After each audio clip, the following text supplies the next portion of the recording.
Hello again. You are listening to the Latin American Perspectives podcast. My name is Armando Alvarez, Outreach Coordinator, and I will be the commentator in this new installment featuring our newest issue in LAP, titled Urban Latin America: Violence, Enclaves, and Struggles for Land. This new issue of LAP is set for release in March 2013, Volume 40, Number 2, Issue 189. You can view the cover image at our website at www.latinamericanperspectives.com. I have with me from New York the issue editor, Tom Angotti. He is a professor of urban affairs and planning at Hunter College and the Graduate Center at the City University of New York, and director of the Hunter College Center for Community Planning and Development. He's also author of many books, including The New Century of the Metropolis, and also a participating editor of our journal, Latin American Perspectives. Tom, how are you? Hi, Armando. How are you? Good to be here. I'm good. Thanks for asking. Good to have you here. Our other participant is an author of one of the articles published in this issue, Alfonso Valenzuela Aguilera. He is a professor of urban planning at the State University of Morelos in Mexico. He holds degrees in urban planning by the University Institute of Architecture of Venice and PhD in urbanism by UNAM in Mexico. He is a consultant on urban revitalization strategies to the UN Economic Commission for Latin America and has been a visiting scholar to a number of universities. He is currently a visiting scholar at the Institute of Social Science at the University of Lisbon in Portugal. Welcome, Alfonso. Thank you. Thanks for being with us. Tom, I'd like to begin by asking you some questions about urban Latin America. There's no doubt that the region was once very rural, but now has transformed into an urban area with many global cities, such as Mexico City, Rio de Janeiro, and Buenos Aires. Now, these cities are considered to be part of the broader global economic system, and from a preliminary discussion on urban affairs, many might think that the urbanizing of Latin America is a good thing. So my first question is, what positions have urban experts expressed, and what are the actual effects that we are seeing in urban Latin America? Well, Latin America is one of the most urbanized regions in the world, and very often people think that that's part of the bigger problems of Latin America. And what I think we really need to do is put everything in its broader context. The problems are both urban and rural, and it's not the cities that have caused the problems. They're the scene of some of the larger social, political, and economic problems. So this is what I call the urban fallacy, the idea that the cities are the problem, and the corresponding part of that fallacy is that changing the cities will be the solution to follow. And the fact of the matter is that there are broader social, economic, and political issues, and change in those arenas are necessary to alter the way that people live in cities and in rural areas as well. So the theme issue brings out what I believe are the three fundamental broader issues. One is violence, that's both urban and rural, and that is part of the long history of Latin America and the use of military and police to repress civic and political organizing and democratic development.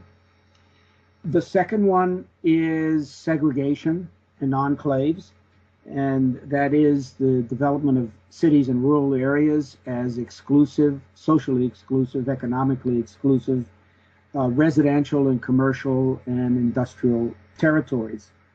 And then the third one is struggles for land. And really the urban question is basically a question of who controls the land, how is the land used, and that's the same question that has plagued rural areas for the last 500 years. And it's the struggles for land. And in these struggles, especially for the last 150 years, the fundamental element has been the role of capital. Capital has driven people out of rural areas and into large urban metropolitan regions, and the role of capital in cities has deep effect on the quality of life where people live and work. In this issue, you allude to how the history of the region, in fact, plays an important role in urban Latin America. Can you share with us why it is imperative that we look at the past before we begin to address the present? Yes, it's important because very often in the conversation sounds like the urban problems just are contemporary and they just happened recently, and they only happened when cities grew to such large sizes and included the majority of the population. If we go back to colonial history, the cities have always been the center of power. Even before colonialism, pre-Columbian cities were centers of power. And but particularly since the colony, the cities have had separate enclaves. They were established through the use of violence, and the struggles have always been over the control of land, first by the colonial occupiers, and then later on by the maturing bourgeoisies. In the 20th century, the growth of large metropolitan regions in what I call dependent urbanization has a lot to do with the concentration of capital in small number of export-based industries, the export-based economy, dependent capitalism, which leads to dependent urbanization. And that is another important phase. And the final and most important part of the history is the transformation since the 1980s with the neoliberal turn and the growth of global financial centers that consolidates one very strong trend that was apparent from the beginning, which is the concentration of capital in a small number of relatively densely developed nodes.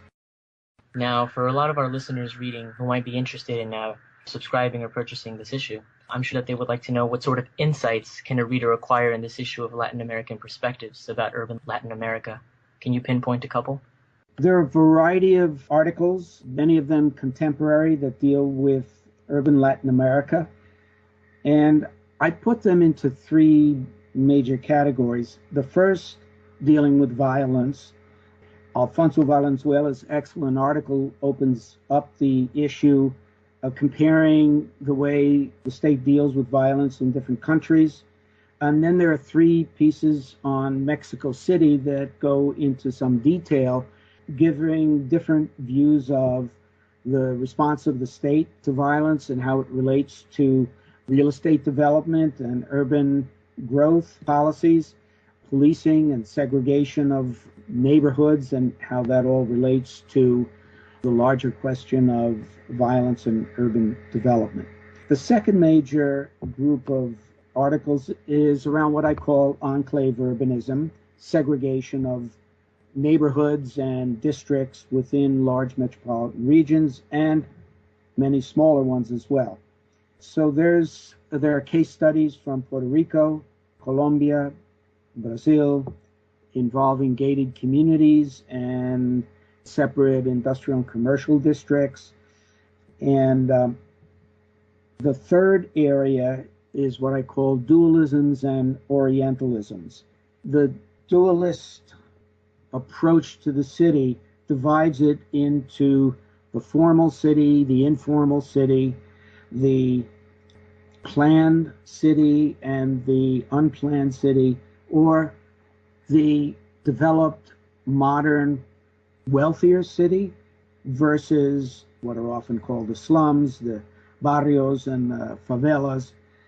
And this dualist approach has an important effect on and intersects with state policies, urban policies. So there are several articles that deal with this approach. There's an article by Alexis Cortez that compares the way the so-called marginal populations are understood and seen both by the left and the social movements and by the elite. It's called Pobladores y Favelados, comparing Chile and Brazil. And there's an excellent piece by Daniel Renfrew about cultural politics of lead poisoning in Uruguay. And so these are some of the 14 articles in the issue, and I think they offer a contemporary and very critical and broad view of the diverse discussions and debates about cities in Latin America today. Thank you very much, Tom. To showcase one of our articles in the issue, I'd like to turn to our participating author who can share with us a little more about what this issue has to offer. Alfonso, you have an article in this issue titled Urban Surges, Power, Territory, and the Social Control of Space in Latin America. Can you tell us what your article is about? Certainly. The article examines the impact that delinquency and organized crime is having within the urban realm. So we find many studies dealing with the social, economic, and institutional dimensions of violence in Latin America, but we are claiming that the problem has turned territorial in nature. On the one hand, governments in the regions have privileged territorial control to the use of force, that is, occupation, surveillance, fortification of urban space, etc., as Tom just said. And this government have had limited success, to say the least, since it has resulted in the weakening of the state's institutions while simultaneously increasing violence. On the one hand, we cannot talk about a punitive state where the government exerts control over the underclass, as Wacan claims, but what we find in Latin America is a symbiotic state where institutions merge with organized crimes through complex networks, thus making it impossible to reduce violence. In your article, Alfonso, you focus on the three state institutions of Mexico, Colombia, and Brazil. What can you conclude from a general point of view to share with our listeners about their responses? Yes, we draw four parallels among the three cases, and we are emphasizing the spatial and territorial implications of their current security policies. First, we look at issues of power and legitimacy, because all three cases have a recent past of governmental authoritarianism, corruption, and impunity, as well as a lack of institutional respectability, let's say. To a greater or lesser degree, there's these symbiotic relationships between organized crime and institutions would make it hard to deal with crime. The second parallel is the strengthening of coercive responses, and we're looking here at the rise of the punitive state, in which large-scale acts of so-called legitimate violence do not improve security, but are used instead to control the population, and which in many cases favor certain economic and political groups. This hardening of governmental responses is evident in Brazil, for example, which has a complex history of paramilitary groups, militias, and cartels. But it is even more dramatic in Mexico, where the government already acknowledges 70,000 people dead and 26,000 people reported as missing, all tied to drug trafficking in the last 5 years. The third parallel we found is this dissociation between the political class and the citizenry, where politicians are not committed to long-term goals regarding security issues, and they usually have at stake their political careers, for which they rather protect many times financial capital interests, even if they hinder social welfare aims with it. The fourth and last parallel addresses new forms of social control, and we conclude that, for example, the case of Brazil, the militarized option prevails, and in such interventions in favelas with the military are being used as means of controlling the population, which may compromise the World Cup and the Olympic Games in the coming years. And in the case of Mexico, we find that there's a new era of urban surges which intend to regain territories from the drug cartels, and which they have little chance to succeed so far. While in the case of Colombia, we'll find social action actually has lower crime rates and has allowed citizens to regain territorial control of their environment. And this has been all through the acknowledgement of social needs and the reconstruction of the rule of law. Thank you, Alfonso. Your article promises to be very interesting. Well, that concludes our podcast, and I want to thank both of you for your time and sharing your work with us. Thank you, Armando. Again, this issue is titled Urban Latin America, Violence, Enclaves, and Struggles for Land. It would be available in March 2013. It is issue 189, volume 40, number 2. I'd like to thank our listeners for their time. For more things LAP, check us out on our publisher's webpage, lap.sagepub.com. We are also on Facebook at facebook.com/LAPjournal.